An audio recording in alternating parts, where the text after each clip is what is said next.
বড় কষ্ট লাগে, বড় দুঃখ লাগে। আজকে এই দুর্দিনও একটা আওয়ামী লীগ পরিবারের নেতাকর্মী একটা কর্মীর কোনো খোঁজখবর নেন না। তারা হাজার হাজার কোটি টাকার মালিক হইছে, হাজার হাজার টাকার মালিক হইছে। ওইয়া আজকে এই কর্মী বলতে রাস্তাঘাটে মায়ের খার, রাস্তাঘাটে পুলিশে ফিটে, রাস্তাঘাটে পুলিশে দৌড়াই না টানাত না মনে ইচ্ছা ফিটার, কিন্তু একটা নেতাকর্মী কোনো খোঁজখবর নেন না। কিন্তু এটা সব কর্মী বলতোর মাথার থাকতে হইব।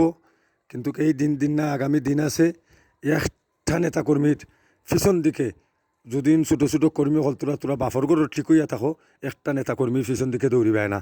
তারা আমরার মাথা বেচ্চা গাইছে, বেচ্চা গাইয়া হাজার হাজার কোটি টাকার মালিক হইছে। ওইয়া তারা অনেক আরামে সরের, আর আমরা বন জঙ্গলত আরাম আখতা বাড়াইলে পুলিশ প্রশাসনে নিয়ে আমরা এনে দৌড়ে না ফিটে, এমনকি জনগণেও ফিটে। একটা নেতা কর্মী কোনো খোঁজখবর নেয় না।